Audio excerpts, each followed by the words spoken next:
Good afternoon. If we could have the first slide deck, please.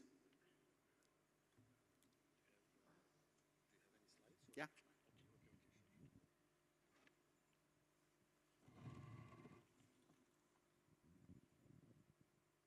So I think one of the important topics being discussed this week during the IAC in Dubai is the question of what will be the character of humanity's extension to the moon. And the word that is used a lot is sustainable or sustainability. And it has some different meanings depending on who you speak to about it. But as a vision, it's an extremely important subject.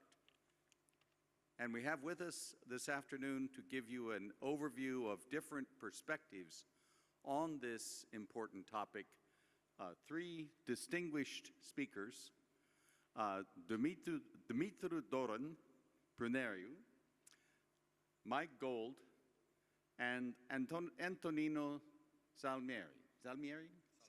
Salmieri. Salmieri. Okay, sorry. You do, Gold. So I'd like to kick this off with just a few quick observations. First, about the, no, I seem to have lost it. Now I can only see me. Could you switch it so that the picture of me is behind me? Okay, thank you. That's much better for me, so I can remind myself what my slides say. This session has been organized by the Moon Village Association, a non-governmental organization created at a coffee shop in Paris in 2016 and organized in 2017 to promote humanity's successful expansion to the moon and cislunar space under the vision of the moon as a village and a part of humanity. It is a forum to advance developments around the world, both in traditional players, untraditional players, new players, startups, emerging countries, countries that have never had a space program before, and try to bring them all together into this vision of humanity's future. We have some 800 individuals from 60 countries, 25% women, 24% students, 38% young professionals. And we have some 23 institutional members from 17 countries. We have a wide variety of working groups and activities within the Moon Village Association, and I'm going to highlight just a couple of those. First, the GEXLA, which is the Global Exploration Coordination, Global Expert Group on Lunar Activities. Thank you. It's a tough acronym. I'm sorry. And I'm going to, this will be the topic in a moment of Dumitru Doran's remarks. And I wanted to highlight just one other aspect, which are the architecture studies ongoing within the Moon Village Association, in particular looking at sustainability from a technical standpoint within future outposts and settlements on the moon, and looking in particular at major issues that might arise due to factors which have been discussed at length during this week, including landings and launches of vehicles going and coming to the moon, going from and coming to the moon, the disposal of waste and the results of human presence. The idea which is driving a lot of lunar activities is ice and regolith mining and processing. The prospects of local manufacturing and fabrication using, in particular, lunar materials such as the regolith. And of course, recycling, which will have to be a watchword to have the lunar activities that we envision not damage the lunar environment and make a problem for later human and robotic activities. And of course, the preservation of important science, the artifacts of human heritage on the moon, and so on during operations. I will just note, all of you are welcome to join us in the Moon Village Association. It's a shameless plug. And now we will turn to our first speaker, Dr. Prunario. Next charts, please. Okay. Thank you. That is my presentation. Good afternoon to everybody. I'm the chairman of the Global Expert Group on Sustainable Lunar Activities organized by the Moon Village Association. A few introductory words about what happened today and why we organize such a group. The near future will see a multitude of lunar missions through the efforts of both space agencies and commercial stakeholders.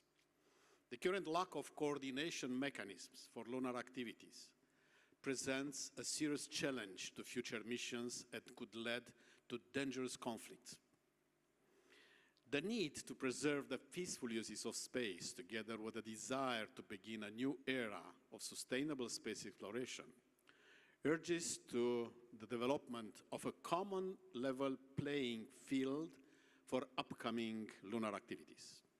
A number of issues must be addressed to ensure sustainable lunar exploration and settlement in and around the moon, including, for example, mitigation, the creation of debris in lunar orbit, defining standards to enable interoperability, and regulating access to natural resources. Okay.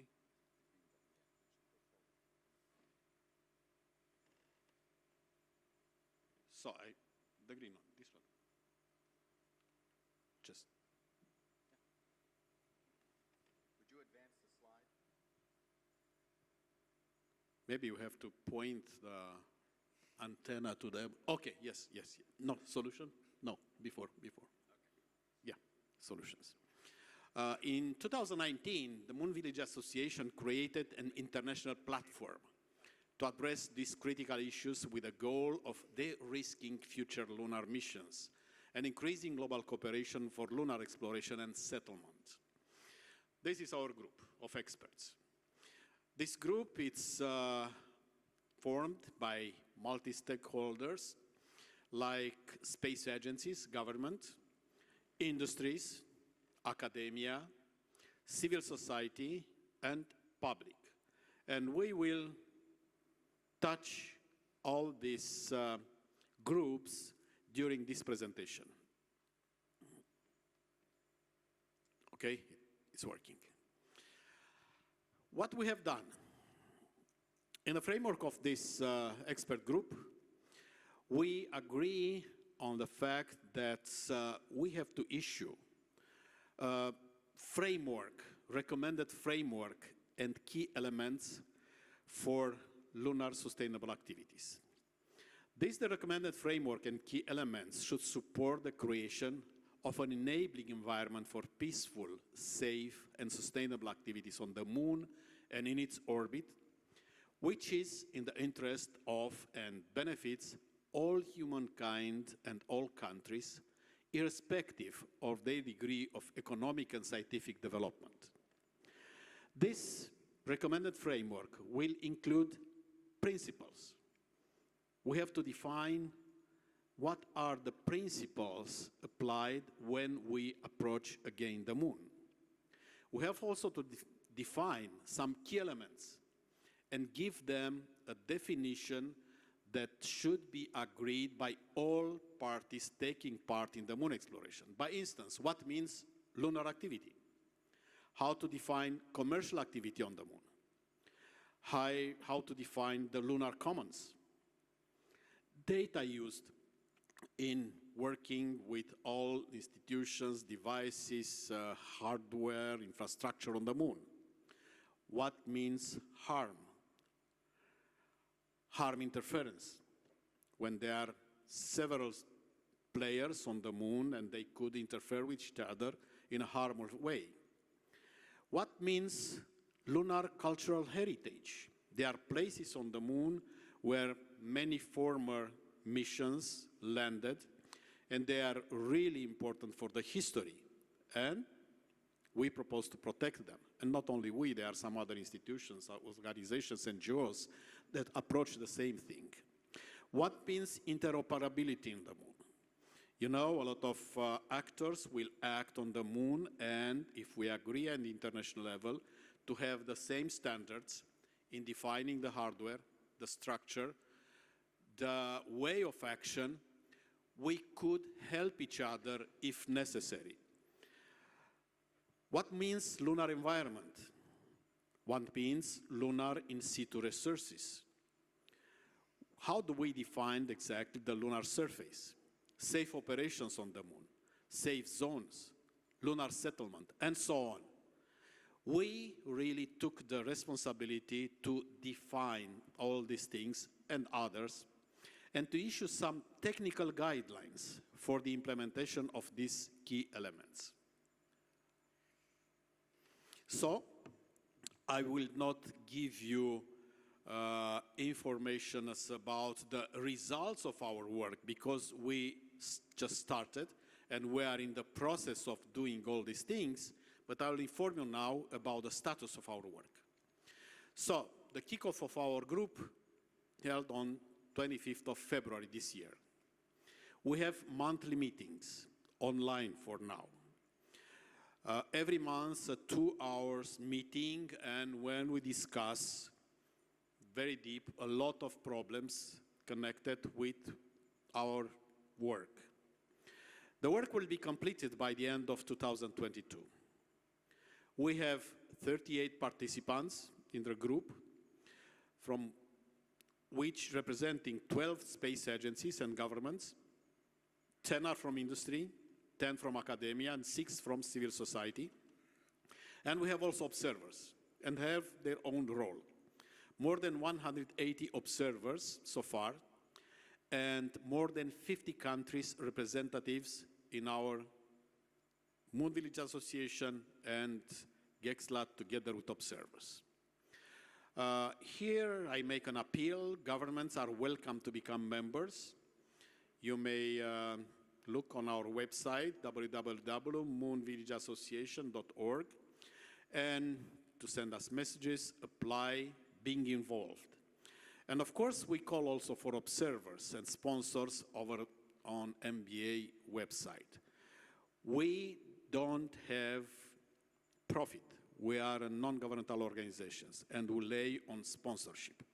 So it's very well that if some of your organizations could be involved and sponsor our activity.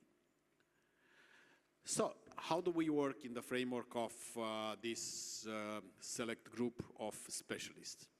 We have monthly meetings, but in between, we establish some subgroups to deal with specific problems. So subgroup number 1 is dealing with the information sharing aspects. Subgroup number 2 is dealing with the safe operations and lunar environment protections. Subgroup 3 is dealing with compatibility and interoperability. And subgroup 4 is dealing with responsible governance. And of course, all these subgroups work during the month period, and time by time, over 3 months, they present to the plenary, they work, and we debate in the plenary the aspects they approach. We have also a drafting group, yes. We have also a drafting group that draft all our conclusions for a specific topic we approach. So, of course, for the very beginning, for the first period of these 2 years, we will not approach all aspects of the moon explorations. There are matters which would require some international agreement, but not in the time frame envisaged under the recommended framework document. They will therefore remain to be solved in a later time frame, by instance problems connected with the benefits for humanity, sustained lunar economy, human interactions on the moon, and others. And what will be our final result? Our final results, it's a document presented to COPWAS, to the United Nations Committee on the Peaceful Uses of Outer Space, via Moon Village Association by the end of 2022. So we'll present these documents with some guidelines, and then the UN will take it and will debate in the framework of a new agenda item proposed to the COPWAS, an agenda item dealing with sustainable lunar activities. So this is my presentation. And now I give the floor to Mike. Oh, to John. So Mike is here. So thank you very much. To make some remarks if necessary, or? And we're going to take questions and answers at the end. Next, we turn to Mike Gold, who will give us an industry perspective. All right. Who's ready for some space law and policy, huh? Yeah, this is the fun stuff, the sexy stuff. And let me say, for all you engineers out there. So you may close my presentation. It's not anymore necessary. And I don't have a presentation. We're going old school today. Engineers, you got the easy part of the whole space development thing. That the space law, policy, the financial issues, the political issues, I honestly think is as important and the challenges are as great as anything that we face technologically. There's no rocket equation for Congress. We can't just, follow the rules of physics and get through, which is why I'm so glad to be on this panel and so appreciate the conversation that we're having. Let me thank John, first of all. I don't know if any of you know we're in the presence of royalty. John is the inventor of the technology readiness level, the TLI. How about that? We all use it, right? John, I hope you're getting royalties for every time someone does TRL. Yeah, I mean, you invent it and just don't get it. And I'm willing. so there's a legal policy issue for there. So as you all know, we're going through a second golden age of space exploration and development driven largely by the private sector. We're witnessing an evolution of commercial, the paradigm. So, here we go here. So first, commercial companies started launching cargo. Now, private industry are taking astronauts and many others to the ISS. And earlier this week, it was my pleasure to be a part of the announcement of a commercial space station, the Orbital Reef, which will be developed and deployed by a singular team of companies, including Blue Origin, Sierra Space, Boeing, and most important of all, Redwire Space. Beyond low Earth orbit, the private sector is also playing a leading role. For example, at Redwire, we're supporting Firefly's Blue Ghost lunar lander, which was selected by NASA's Commercial Lunar Payload Services mission, otherwise known as CLPS. We're also leveraging our rollout solar array technology, which is a deployable system wherein the array is rolled up like a carpet in a rocket fairing, and when it's installed in a spacecraft, the arrays are then unfurled. We deployed these arrays on the International Space Station last summer, and they're now powering the station. And we're building a new rollout solar arrays for the Lunar Gateway. As a matter of fact, we believe these solar arrays will be the largest ever deployed by humanity in space. And similar to what is again already occurring in low Earth orbit, a commercial company, SpaceX, and soon potentially others, will bring cargo to the moon, and commercial companies will carry the most precious cargo of all, our astronauts, who will return to the lunar surface on commercial human landing systems. The creativity, entrepreneurship, affordability, and safety of these new commercial systems are revolutionizing space exploration and development. But unfortunately, space policy is starting to lag behind. We must develop and adopt globally accepted norms of behavior to ensure that our future in space is peaceful and prosperous. We must take preemptive action to avoid conflict before it occurs. While I was in government, it was the privilege of my lifetime to lead the crafting and negotiation for the Artemis Accords, which have now been signed by 13 nations. Thank you, Poland, putting us above one more this time. Maybe even 13 and a half, depending on how you count the Isle of Man. The Accords espouse the principles of transparency, interoperability, registration, avoiding harmful interference, the full, free, and timely release of scientific data, the sustainable use of resources, and debris mitigation. These are the principles that our future in space should be built upon. However, the Accords were a beginning of a discussion, not an ending. The Accords address civil space, and we need a similar set of principles to govern commercial activities. The challenge that we face in the private sector is that the institutions and mechanisms of space policy and diplomacy are not set up to accommodate today's reality of robust private sector leadership. There are no seats at the United Nations for companies. This is why I'm so proud to be a part of the Global Experts Group on Sustainable Lunar Activities, the GEGSLA, which is uniting commercial space executives such as myself with government officials and academics, enabling a holistic conversation wherein private sector officials can engage in policy dialogues as a full and equal participant. This is what the future looks like, and I want to applaud the other members of GEGSLA and all of those who participated previously in the Hague International Space Resources Governance Working Group, another name that rolls off the tongue, for engaging in these critical activities. We need international forums that can synthesize positions from not just a diverse group of countries, but companies as well. The challenge for companies, particularly smaller and mid-sized aerospace companies, is that they don't have the resources of government to deal with policy. Therefore, engagement by the private sector is very difficult, and officials from companies that do engage in groups like GEGSLA are often responsible for many activities in addition or even unrelated to space policy. This is why I look so tired all of the time, because engagement comes at a price, not just in money, but in time. However, despite the challenges, the private sector must engage. Without private sector involvement, space policy rules and regulations are bound to be disconnected from reality and will ultimately fail to serve the government or the private sector. Therefore, with full knowledge of how busy we all are in commercial space, to say nothing of what a wonderful thing sleep is, I'm begging my colleagues in the private sector to take the time to join groups like the GEGSLA, become a part of a federal advisory committee, and generally find ways to contribute to the development of space law and policy. Far too often, I hear government or commercial posed as a question. When asked such a question, just like my response at the buffet last night, the answer is yes. Beware of false dichotomies. Government and commercial space activities aren't in conflict, they're complementary. And nowhere is that more true than in space policy. We're stronger together. Public-private partnerships shouldn't just be developing hardware, they should be developing policy. Again, the private sector is playing an increasingly important role in delivering space services, and the obligation that comes with that is to make an equally significant contribution to global diplomacy and the creation of rules, regulations, and norms of behavior.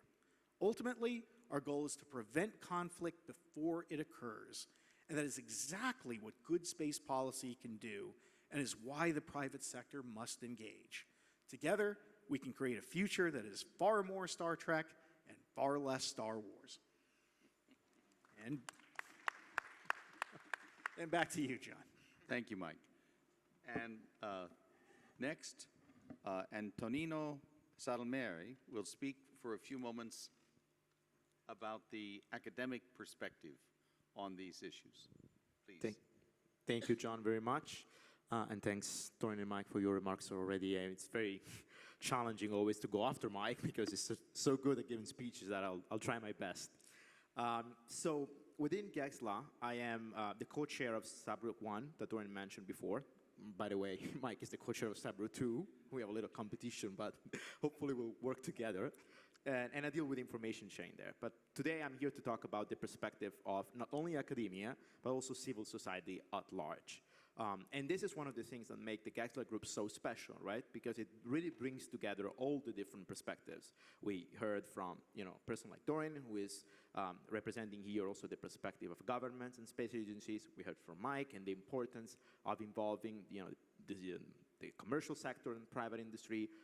But when we're looking at something which is so significant, like the moon, something that everybody can see in the sky, that, spiritually, at least, I'm not going to go into a legal discussion, belongs to all humanity, that we all feel attached to, it is necessary to broaden the discussion and the conversation and to include not only academics, but also civil society. And in particular, I'm particularly proud within GEXLA to represent the perspective of the young generation on behalf of the Space Generation Advisory Council. Because John started this very panel by talking about sustainability and what does it mean. And it is true that we have different interpretation of this concept. To me, the primary purpose of sustainability, at least, is to hand over to the next generation, right?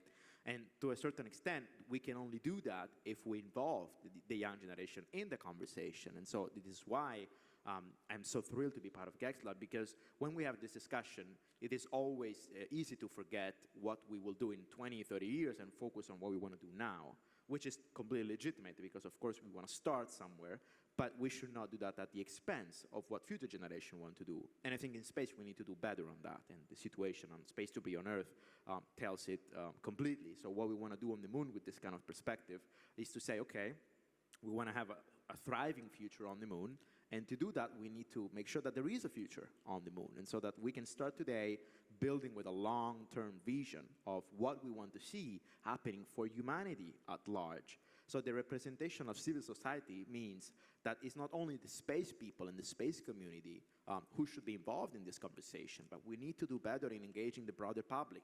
We need to do better because everyone on the planet should at least be aware of what's happening on the moon, because it is so important for our society at large that we do not have the privilege as the space community to decide on our own. We should at least be engaging and involve others in this discussion. And this is a challenge because, of course, people who do not have anything at stake, they may feel that this is not for them, that there's no part for them in this conversation, but it is not. And I think one of the purposes of groups like GEXLA is exactly to provide this. And then in terms of academia, of course, you heard from governments, you heard from industry. Those are entities who have something at stake in the conversation. Academia has the privilege of being more neutral, having more free time than Mike has, because it is our job to think about the policy of the present and the future. But we are there also to mediate among these actors, right? Because Mike is completely right that industry and governments, they are complementary with each other. And indeed, to complement each other, they also need a neutral ground that can also help serving this conversation and steering it from a neutral viewpoint, which is the one of academia, of universities, of entities that have no interest directly in these activities, but are there to make sure that they are conducted for the benefit of humankind, as the outer space treaty teaches us, and in compliance with international space law. Because as a space lawyer, I should always mention that all these activities are not happening in a legal vacuum. We're here to answer questions of interpretation of a legal regime which is already there. And that's why documents like the Artemis Accords are so important, because they're trying to provide the beginning of a conversation to that end. And GEXLA is doing the same. We are a group of experts. We do not have, obviously, the legitimacy to make rules, but we have the time and the expertise to think about how these rules could look like, and then to engage in a conversation also with the representatives of states in UN Corpus, who ultimately are the ones who have the power and the legitimacy to develop the rules and to make the legal change that we need. Because in the end, what we have so far is good, but it's not enough. And avoiding conflicts on the moon should be our top priority. We don't want to risk the peaceful uses of the moon, and to ensure its sustainable future, we need to be there in harmony. Harmony means that all different entities are free to do their own different plans. There's going to be companies doing their activities. There's going to be science. There's going to be, to a certain extent, recreational activities, tourism. We want to allow all of these activities to happen together. But the only way to do that is if we define beforehand mechanism to coordinate with each other. And this is what GEXLA is trying to do. For instance, in my subgroup on information sharing, we're starting to say, okay, first of all, we should be aware of what the others are doing. We should inform each other of what's happening on the moon, and that will already be a great starting point to further then develop a coordination mechanism to ensure that what we're doing is not stepping on each other's toes. We avoid harmful interference, as Dorian said before, and we hopefully also help each other, because the moon is a very difficult, hostile environment. It's beautiful look from here, but when you're there are a lot of challenges. And so as actors interested in going to the moon, we should never forget that we are there also on behalf of humankind. And who better than Dorian, who has been to space, to talk about this, what is called the overview effect on the moon is even more important. We see us as a group of humans exploring and pushing the boundaries of the human race, and that's what ultimately lunar activities are about, and why groups like GEXLA are trying to help, because this is not just for us, it's for the future, and it's hopefully starting a new golden era on behalf for the benefit of all humankind and also of future generation. I'll hand it over to John so that we can go to the Q&A. Okay. Thank you, Antonino. Before we do that, we're just going to take a moment so that Dr. Pranariu can speak briefly to the topic of a government perspective on these questions. If we could go back to the previous slide deck.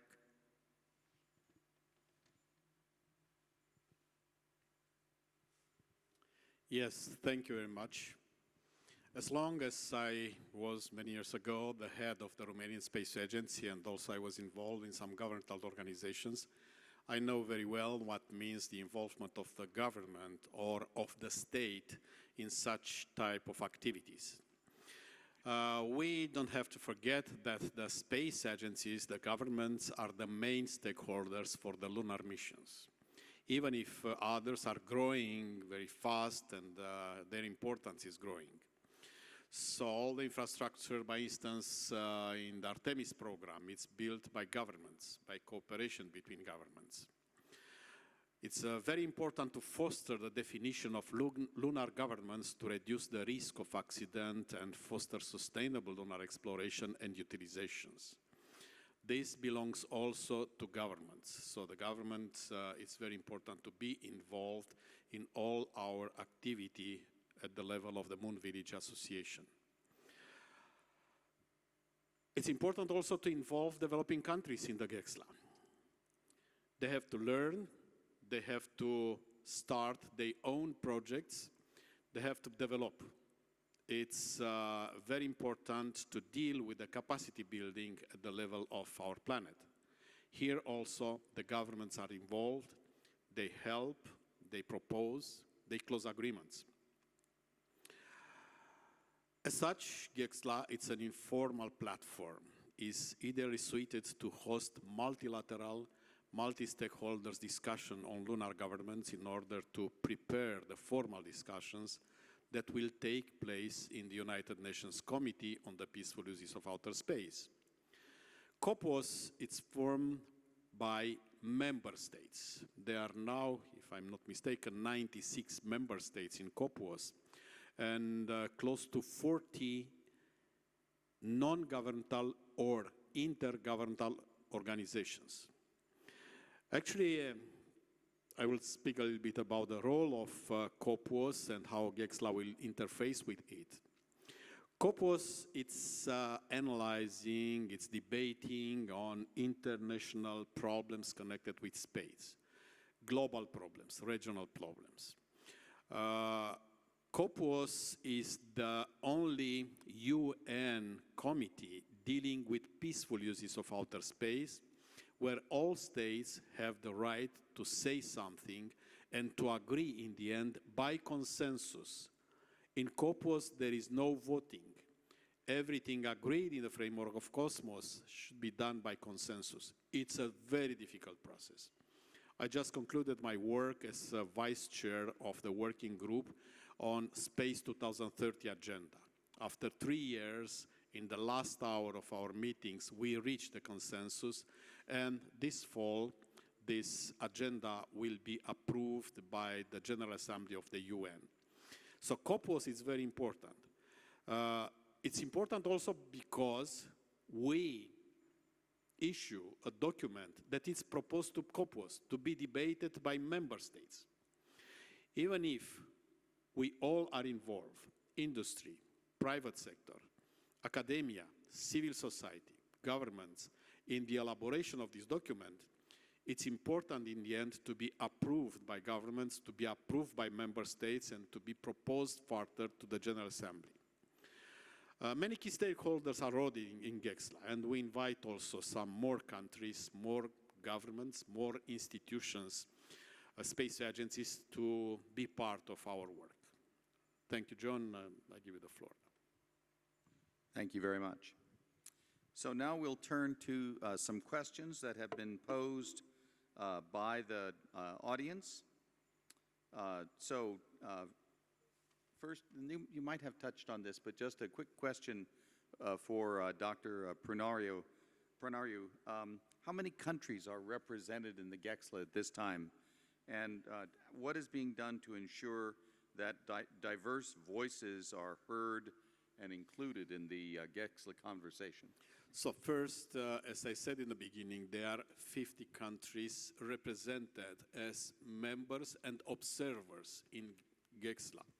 And generally speaking, in the Moon Village Association, GEXLA, it's a platform organized by the Moon Village Association. We have 38 experts as member of this expert group. They represent the 5 continents. By instance, I'm the chairman, and we have 2 vice chairmans. One is from India, another one from Australia. They are 2 ladies.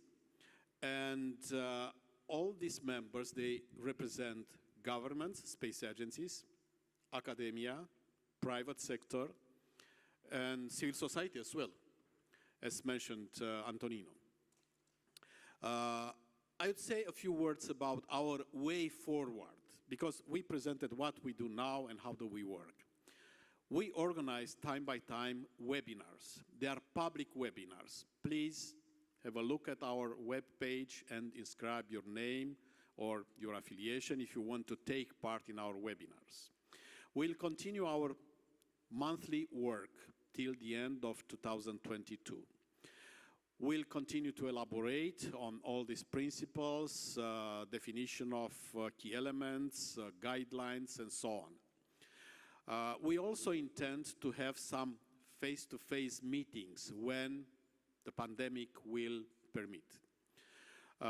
Also, we keep in touch with the UN. We are observer members of COPUOS, and we present every year our report to COPUOS, informing about our activity and making proposals.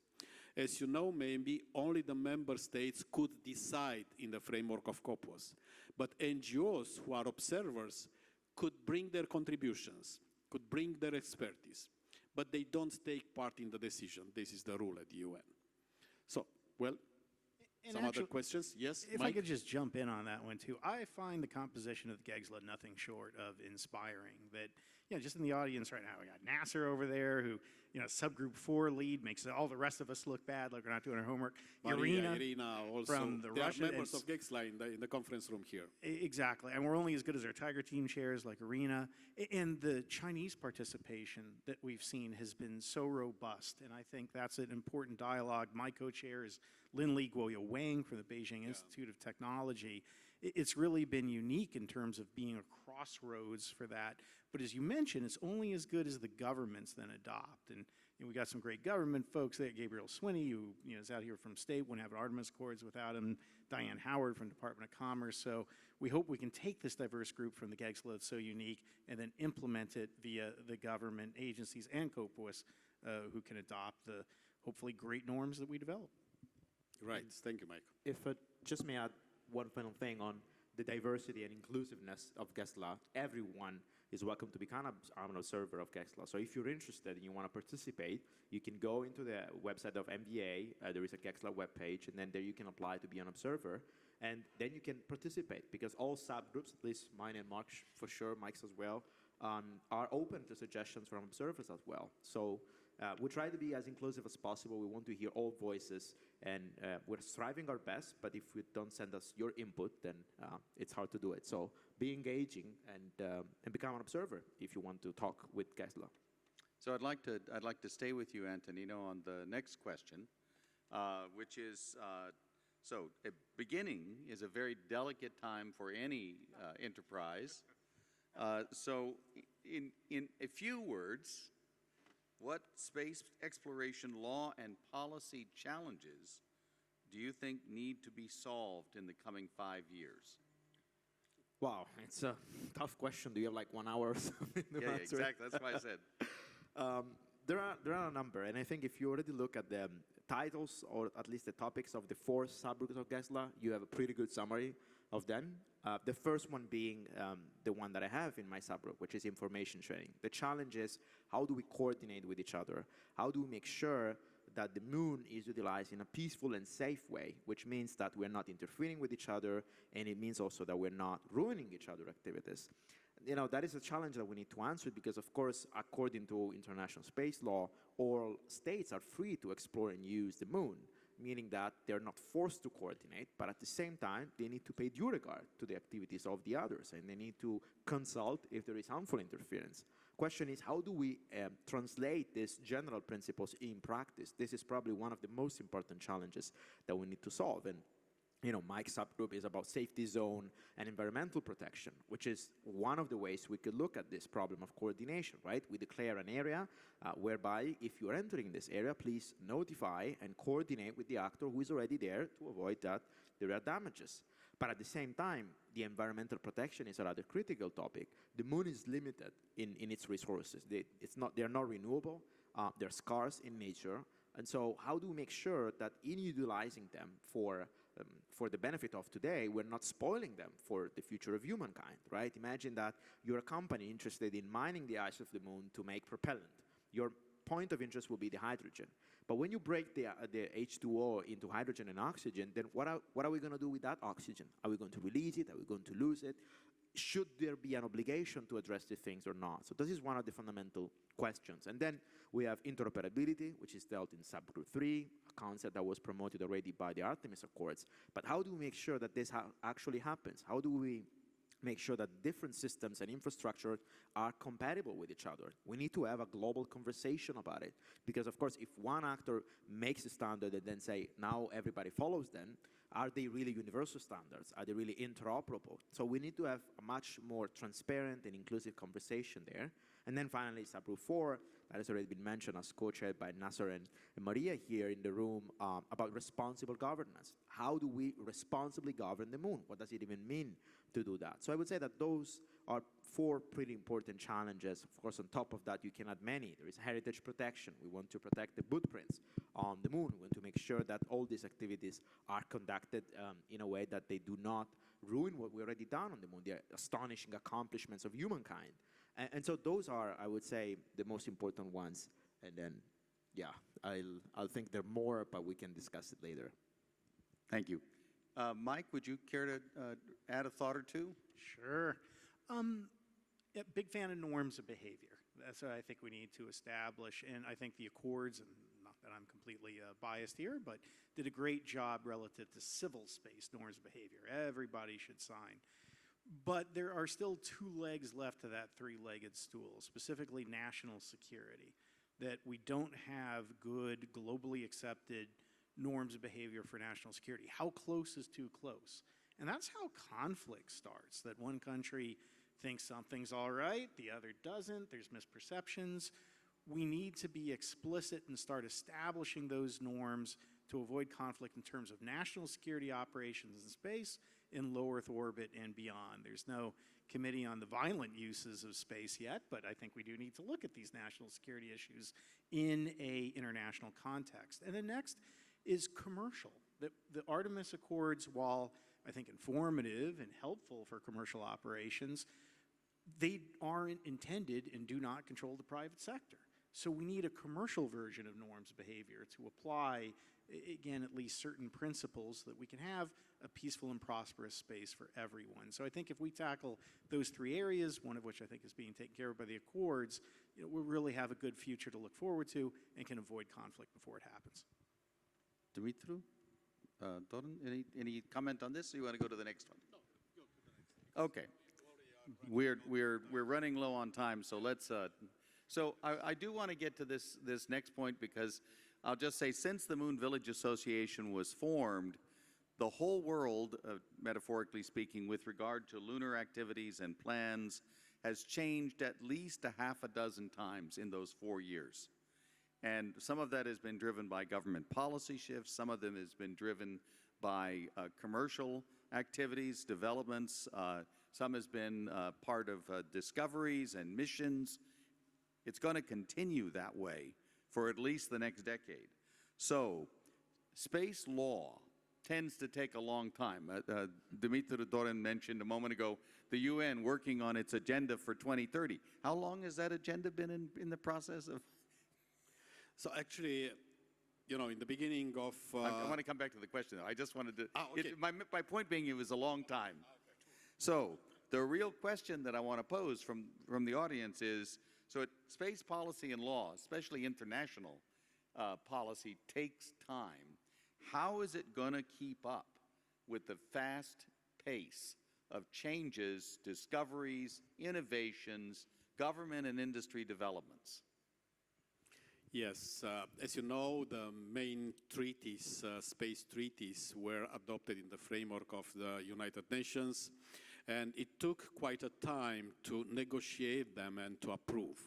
In the beginning of the 60s, when all these treaties were adopted by the General Assembly, the competition between East and West was very tough.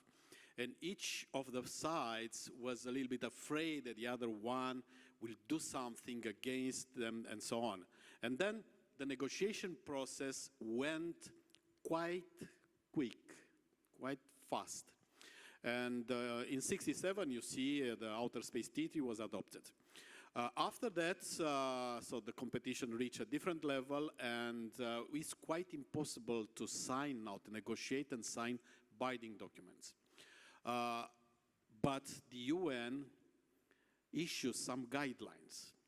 Guidelines for doing one thing, space debris guidelines, using of nuclear power sources in outer space, guidelines, long-term sustainability of outer space, guidelines, and so on.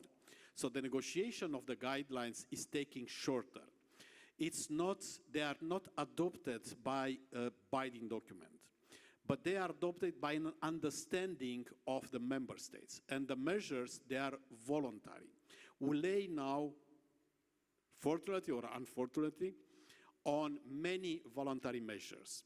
Not all states have the same conditions to apply those guidelines on those voluntary measures. But in time, they develop their own regulations, internal regulations, and they reach the level to adopt inside the country those regulations. So this is the way we act now.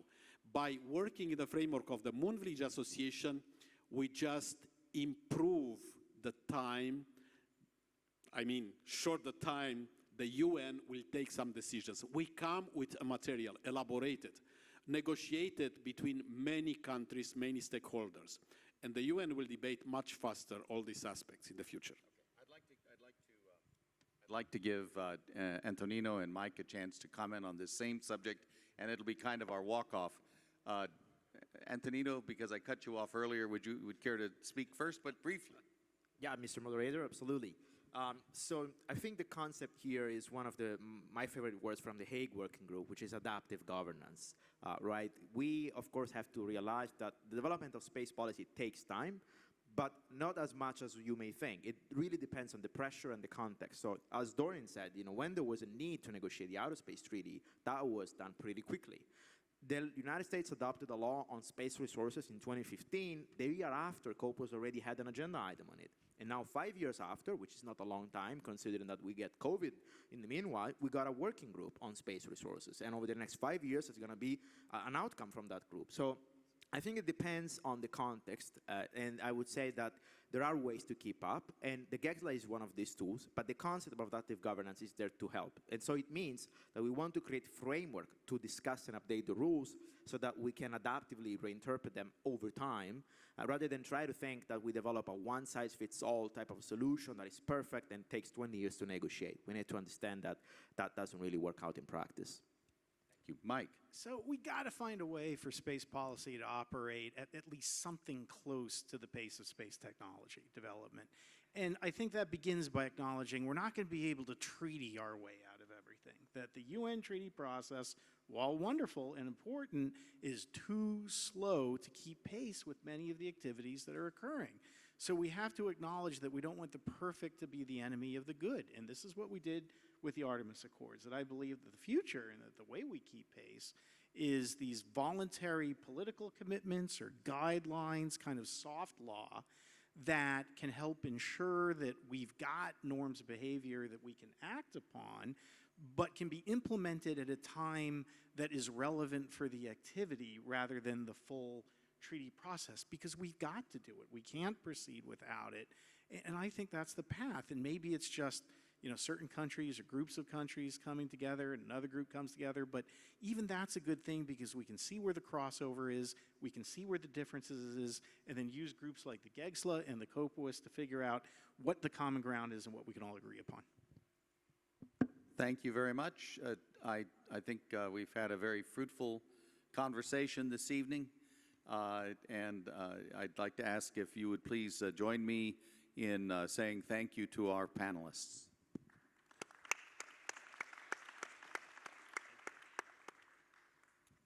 So we look forward to one more day of the Congress, and see you all tomorrow.